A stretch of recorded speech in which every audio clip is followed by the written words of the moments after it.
Hey everybody, I'm Jan Erickson from Stepping Aside, and welcome to As Above, So Below, a rune and tarot divination for Thursday, the second day of March 2023. Wasn't sure where my rune bag was. That's all I need is to start this without knowing where that is. So I'm just going to leave it here in front of me so I don't lose it again. Um, anyway, I hope everyone's doing well. I know I mentioned in the last one on Monday that there might be, this one might actually be an extension of it. We'll see. I have the what I did that day. Let's see, we had Ingu's Fortuna Major for the runes, and Ace of Pentacles, the Emperor, and the Eight of Swords. And that was, and the only reason I say that this might be an extension of it, and we won't know till we do it, obviously, but it just seemed like there was some new things that were coming into fruition, maybe, or coming into play for you, for folks right now, and we'll see. Usually when that happens, the next reading might also give some information. That's kind of been the case for the last few months, and where the readings just seem to dovetail together and all of that. But I don't know. We'll see. But I have it up on the screen here, and hopefully, if it does, then I can draw the two readings together for you. Anyway, let's go ahead and draw the rune here, the Elder Futhark rune for the As Above side of the significator for the reading. Now I can put that back over where it belongs. Well, I drew Ingu's again. So, I don't know. Maybe we are. That was the Elder Futhark rune again for on Monday. So, still the sudden release of energy, the seed, planting the seeds for the future, something gelling, something coming together, a new idea forming, a new opportunity forming, a new plan of action coming into play. It's that feeling of something's about to happen. I wrote a thing over on, and I think I also put it over on, I'll have to check, I'm not sure if I put it also on the blog over at Stepping Aside, but I did it on the Substack, and it was and I said, something's coming. I think that was what I called it. And I did just a tarot reading to try to figure out, okay, what's really going on. I've had this feeling for some time now, where we're approaching like a nexus or some kind of crossroads or something where something's got to give. It's that feeling something's got to give, and usually when something like that comes into my head and I can't get it out, it has to do with some kind of truth that's going to come out.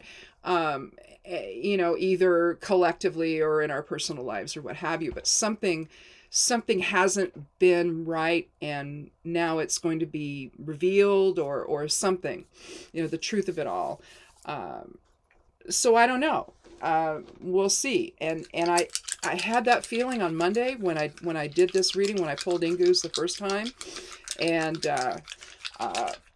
because that's really what it's saying. It's saying that there's some undeveloped potential of something. I mean, it could be positive, it could be negative, but it doesn't feel negative to me. It feels something else. The Geomancy rune is Carcer. Let me show that to you here. Let me find it. Looks like a little bird cage. Now, Carcer could simply mean the end of something that's been restrictive, but it could also mean self-imposed restriction. It's actually, from geomancers of old, they considered it an evil type of a rune. There's a few of the runes that are. But realistically, I think that what they're really talking about, as I don't see it that way, I see it just as too much ego's getting in the way. And you're not really functioning on a level where higher awareness is even being heard, let alone acknowledged. But again, you see it kind of looks like a little bird cage. Its complement is conjunctio, which would be two. Well, I'll show you. Conjunctio is about union or joining. So it's a little more harmonious type of an experience. That would be its complement. But Carcer, on the other hand, really, I think, is getting in the way of your own process. So maybe if you have been trying to generate something new, or you're working towards something, you've got a project going or whatever, and you feel stuck or something, it may be that you're stuck in your own process. And the Ingu's part of it is actually saying, well, there's about to be a breakthrough in all of that, that genesis of new energy, that genesis of new ideas and everything that could be coming through and breaking through, basically. That's a lot. You know, Thurazaz is another rune that's about breaking through opposition and all of that. But that's a little more specific. With Ingu's, it's just the genesis of like new life, new experience, new awareness, new awakening. And so with Karser, again, maybe it's a move away from all this self-imposed restriction that we've been putting on ourselves, both individually and collectively, stuck in one type of perception to where you get caught up in something that really, maybe it wasn't even your idea to begin with. Maybe it was just something that seemed to resonate and you went along with it, and you're believing all this stuff that just isn't true. It could be something like that. Ingus has this feeling of starting over. You know, when you think about planting seeds in the garden, you're starting over. You're not taking a plant and letting it just simply say it's a perennial perennial, and it regenerates on its own each year. You know, basically its root system is still alive, and the top part of it may die off, but then it comes back. That's to me a different type of energy. Ingus is from the seed itself. So from so if you're talking about perceptions, getting rid of old paradigms, getting rid of things that weren't realistic or weren't even real, things you thought that were true were not. And if what I've been feeling is that we're coming to this place of truth being revealed, then again that could also, I mean, that could dovetail quite well with it. And Karser is just reminding us that's the below side, the ego side of as above, so below. And basically, it's reminding us that we can get in the way. It's like the Eight of Swords. We can get in the way of our own awareness, and we have to turn that off so that we can take a more realistic look at what's really going on and what it is we really want. So again, with Ingus, we're really talking about the genesis of something entirely new, from new seeds that are planted. So I hope you see the difference there.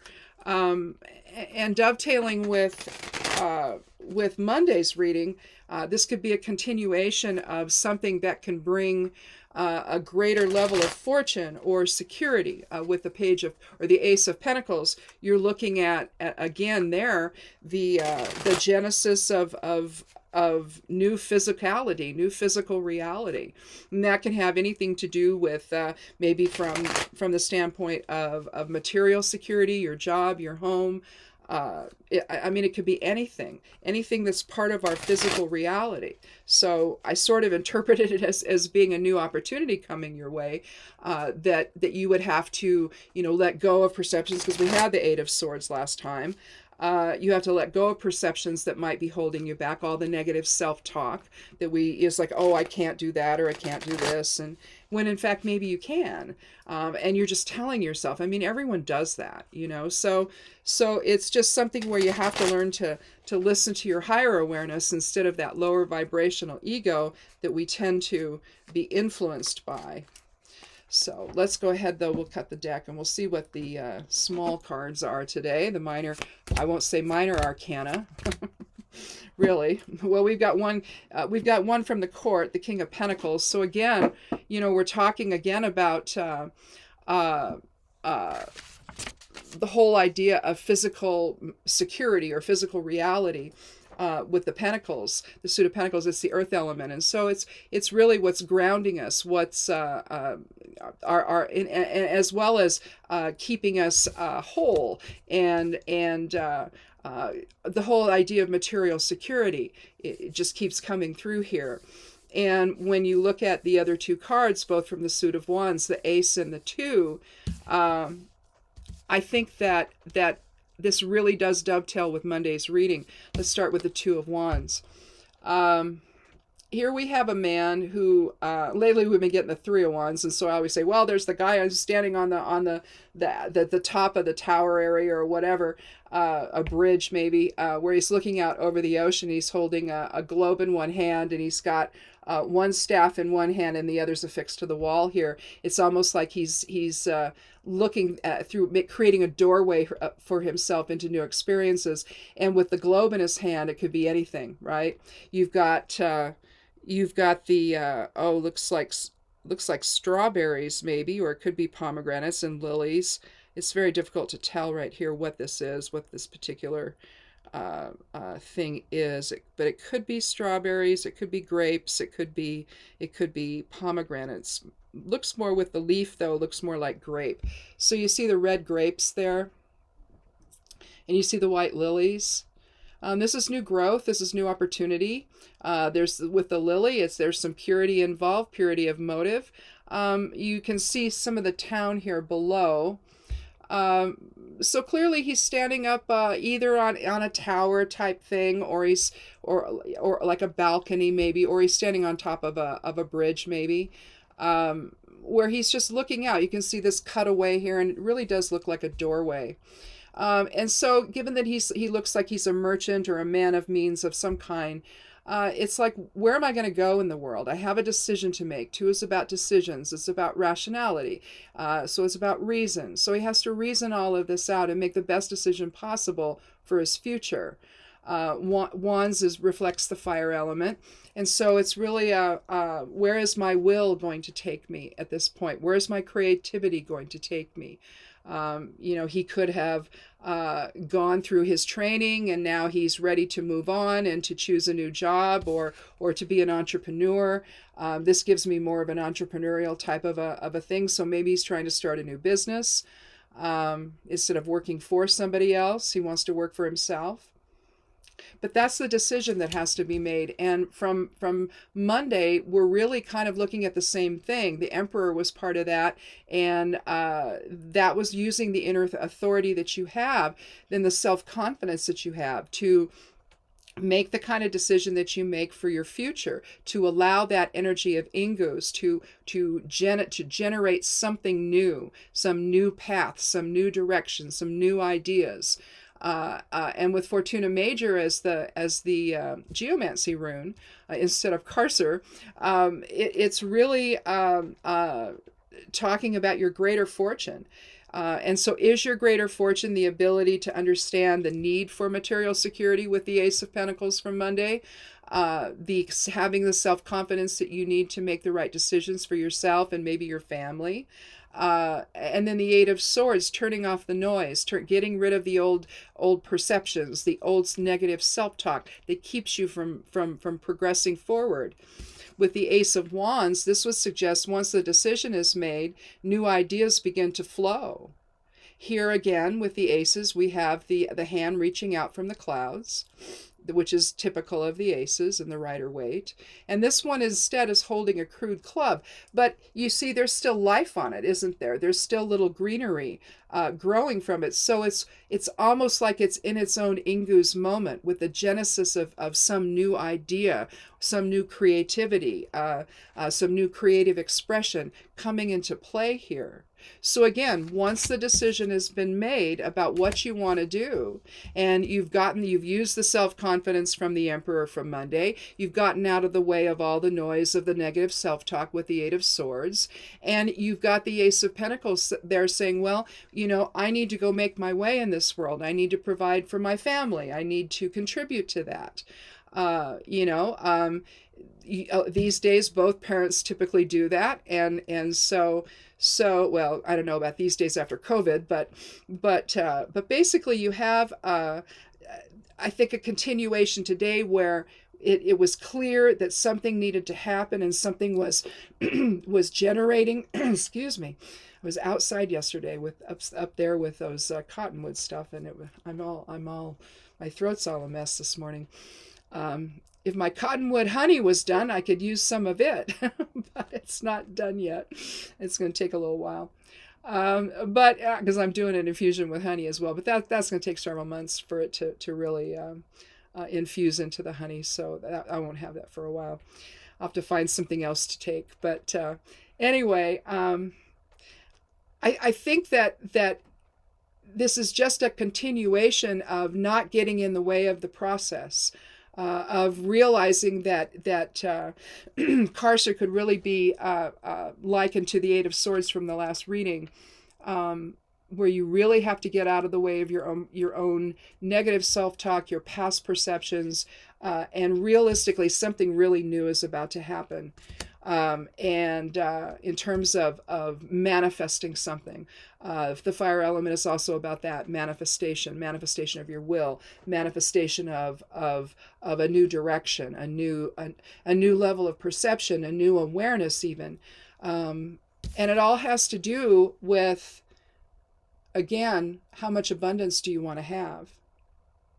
Now, it's true, if you've been here before, you know that I don't care for the kings in the suits. I tend to view them as not particularly trustworthy, but when they are, they are. It's just that the will gets in the way for the king, and maybe, they're not so... They're maybe a little more self-absorbed. And I look at the King of Pentacles and he looks pretty self-absorbed to me. But at the same time, I think that, his kingdom is behind him.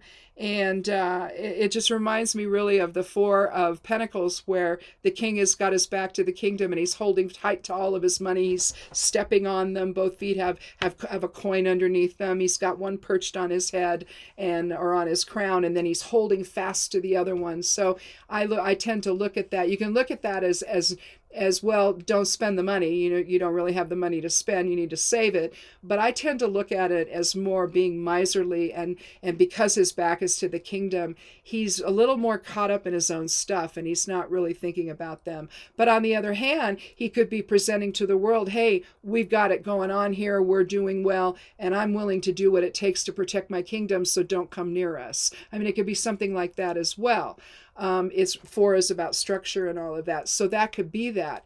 But here, it just seems like he's got his coin on his lap there, and he's looking around at all of his abundance. You see all kinds of stuff around him, but you do see grapes that are growing. There also could be strawberries here, because the ones that don't have the little, well, let's see, that would be grapes there. But here, that looks more like a strawberry. But irrespective of it, again, you've got the ram's heads on each of the corners of the throne. Are they ram's heads or are they steers? You know what? They might be steers. I don't think they're ram's heads. I think these are more... No, they're not rams. They're because the horns are not curling. This is more like I don't know, like a bison maybe. Or maybe back in that day, maybe aurochs, depending on when you want to date this card. This is a different style of Rider-Waite, and so some of the pictures, the way they've colored them in, is different. It's a little more easy to see it on the original Rider-Waite what these are. But I think that these are probably more like steers now, or buffalo, or bison, or something like that. But it shows the strength of the king himself, the strength of his authority. But again, he seems very passive. Pentacles is the earth element, and so that would be a passive energy. He just seems very passive. And if you want to liken this to Karser, we don't want to get caught up in that passivity. You could look at it that way, where he's just more looking at everything he has, and he's not really paying attention to anything else. On the other hand, you could also look at this as, if you do all these things, then success is yours.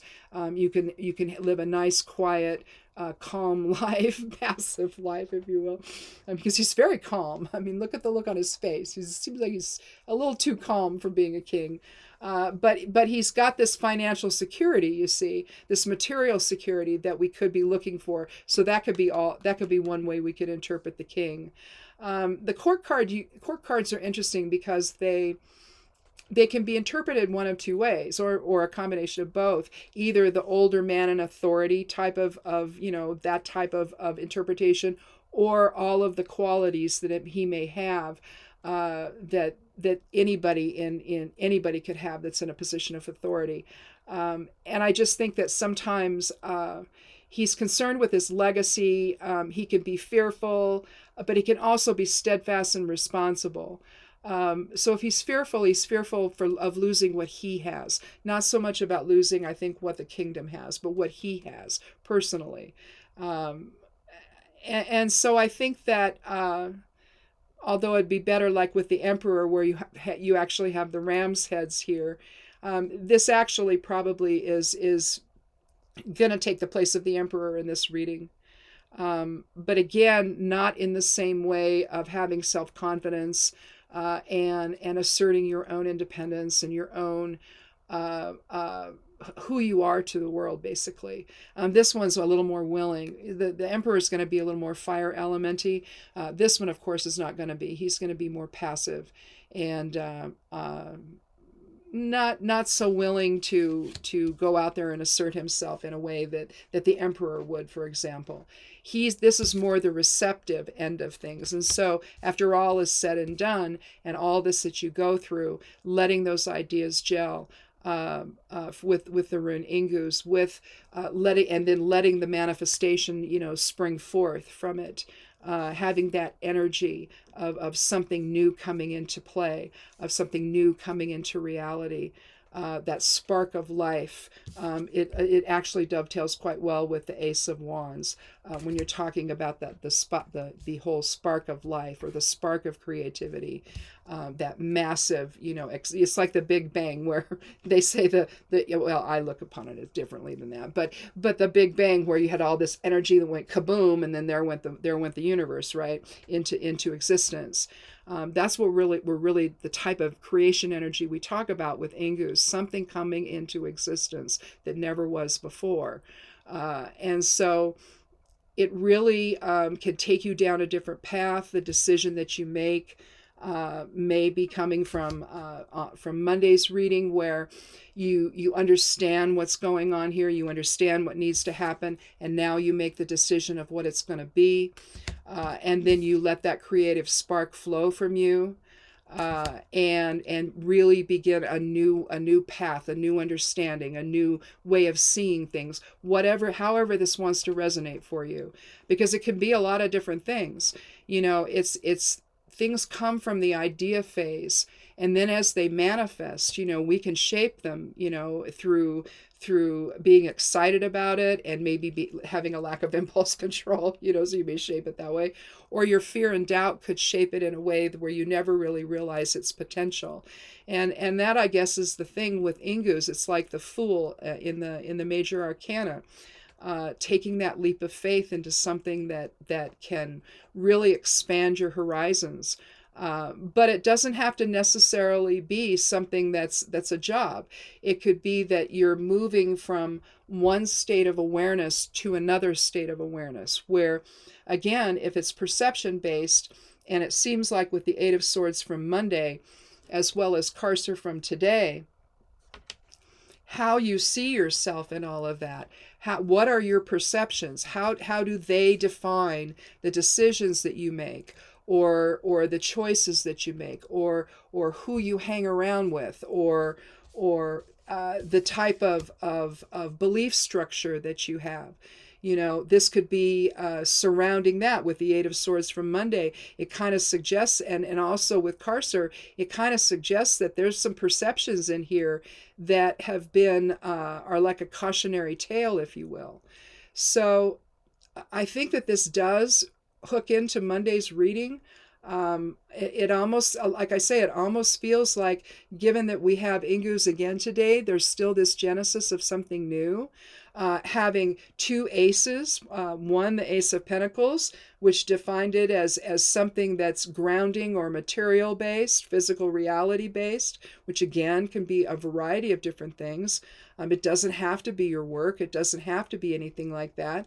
But there needs to be when you talk about security, you're talking about a more reliable or practical way of seeing things, so that what comes from that, it yields that level of security. If you if you believe a bunch of propaganda, a bunch of lies that people are telling you, then you can't possibly feel all that secure. There's too many holes in it. Even if you don't see it in the beginning, as time progresses, you're like, oh boy, something doesn't feel right here.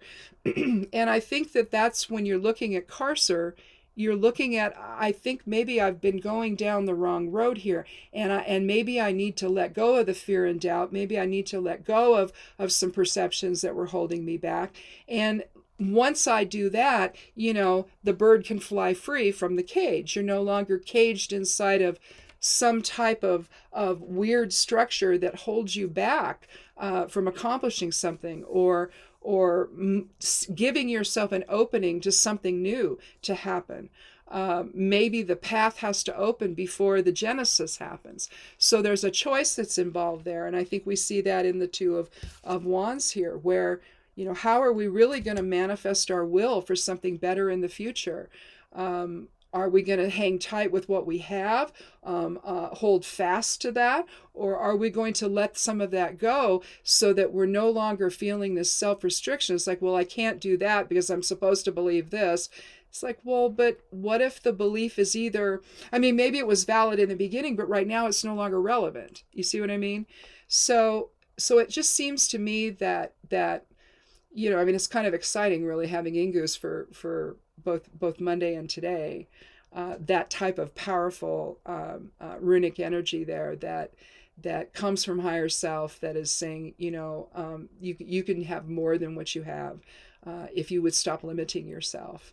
And how do we do that? It's with perception. It's we see it this way. So if I think I can't do something, then I can't do it. It's just that simple. But if I think I can, well, that energy is different. That focus is different. It's like I've gotten into the habit of, I had a knee I fell in 2003 when I had RA, and the doctor didn't want me to have surgery on the knee because I wasn't doing well, and I'd have to come off the medicines, and I would do even worse. Well, the medicines just weren't working, and so that was what that problem was. But I was really sick, and so they didn't want to take the chance, and so I've never had the surgery I needed to have. I tore the inside meniscus on my left knee, and sometimes if I forget to get up and stay walking around, if I'm writing or something, and I look up and 3 or 4 hours have passed, it's like, oh my God, I got to get up and walk around. Well, trying to do that with that left knee is tough, and at one point, I remembered from Bruce Lipton's book, The Biology of Belief, which actually was really valuable to me during that time when I was sick, when I just decided I'm not going to be sick anymore. And things started changing, right? Well, that's I talked myself into walking fine. And if I start telling myself before I get up, I'm going to walk fine. I'm doing the positive I am statements and all of that. And sure enough, I can get up, and I might limp a little bit just as I start out, but then I'm walking fine. It's not perfect, but it's fine, right? I can get to where I need to go, and not limp my whole way there. And so I think that what we tell ourselves really, really matters. And letting go of anything that's negative, the I can'ts, and I don't know how, and it's not possible, Well, of course it's possible. And either in some way, something there is possible. And so you have to really have to change your mindset, and it's surprising how quickly that can manifest into something better, into what it is you need to have happen, even if it's just as simple as getting up out of my chair and walking into the kitchen, for something. When I'm sitting there writing for too long and I'm not paying attention to the time, because I get caught up, and I don't even know what time of day it is. And so it's my husband will come in from outside. It's like, you've only been gone a few minutes. Like, no, I've been gone for 2 hours. I've been out doing stuff, right, on the property. And it's like, I don't even know that that's happened. And so again, the focus matters. How you see things matter. I think Carcer and both the Eight of Swords from Monday are telling us that. And if we let go of those self-imposed restrictions, then the ingus of the moment can just open up, and anything is possible. So if there's a way to dovetail the two readings together, I think it's that. You do have the self-confidence needed to accomplish what you want to do if you stop telling yourself that you don't. It's a yes instead of a I don't know. It really is there for you, and you can make the good decisions that you need to make to take you into a new future. And again, whether this stays with your belief system, or whether this is manifesting something that brings real financial security for you, it just depends on how this resonates for you as to where that's going to go. So anyhow, I think that's it. I think we did it. So, I'm working on the stuff for next week. So check out the, Stepping Aside, anytime at imsteppingaside.com. Or be sure to check it out on Sundays, because that's when all the stuff for the week comes out. I changed the esoteric forecast again to this week ahead. I don't know. I have trouble coming up with titles. I'm not very good at that. Again, there's the negative self-talk, but unfortunately, it's just true. It's like, come on. You're a creative person. You can come up with something better than that. And so I had done that on a Medium post. I called it This Week Ahead, and I thought, well, why don't I just call it that? And so I did. And so that's what it's called now. Everything is always a work in progress. So. Just like the tarot for the week, tarot card for the week is now Exploring Tarot. I used to call it that. I don't know why I forgot about it, but I did. And so I renamed that as well. The daily correspondences for work and magic are still that, because I don't know what else to call that. There's really nothing else you can say about that. It's just a bunch of correspondences for each day. And it also has the astrological chart, only it's a little bit different. I set that thing up differently than just simply a wheel that's on there, but you'll see other things on there as well, like the moon mansions chart and the planetary hours chart, and you'll see where there's a big box that has different information, but it has the retrograde information and the declinations and all of that. Shows the planets that are out of bounds, that are wobbling a little bit in their own extremeness. So I think right now it's Mars and Black Moon Lilith that are a little wobbly outside the bounds of all that, and their usual interpretations. So it's a little bit more extreme, a little unsure of how they're really going to manifest, but that's what's out of bounds right now. But you'll see all of that there, and elements and modes and the lunar phases and stuff like that. So I set that chart up a little bit differently, and having to do more with the correspondences astrologically and elementally that are impacting. Oh, also the rays are on it. So that's actually my chart that I created. But anyway, that's what you'll find on that. And I don't know, if you're interested in looking at that, that'd be cool. I'd love you to look at the blog and see what you think. I'm pretty happy with it. And I've been doing it now for, 10 years, 11 years, something like it. It was 2012, December of 2012 when I started the blog.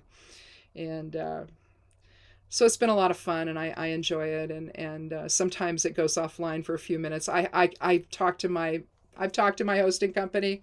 I don't know, we'll you just have to wait for it to come back. And it doesn't stay off for very long, but it's like, come on, guys. It's like Stepping Aside is down. It's like, no. What's going on? It's like all this authentication you have to do now. That's just scary, to think that all of a sudden we have to go through all this just to upload something or just to get into a program now. What's going on that we have to be that concerned? Well, there's probably a lot of hacking going on. And so I don't know, or maybe these hosting services have so much traffic on their system. So many people are doing business with them and have websites on their servers that maybe they need to add more servers. I don't know. Because it seems to be unresponsive, it'll also say. And it's only for a few minutes, but that's not okay. It's just not okay. I pay for this. So,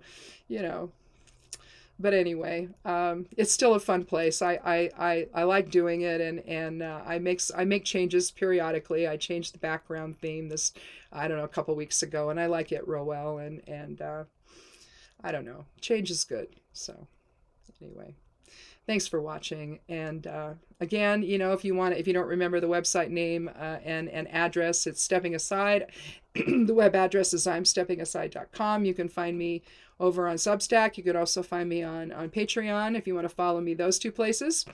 And then there's also some other social media sites that I'm on. If you just click on Show More and scroll down past the description of what I'm doing here, you'll see all that below there. If you want to follow me on those places, that'd be cool. But other than that, have a good weekend, and come back again on Monday for another edition of As Above, So Below. Take care of yourself. Take care of one another, and blessed be.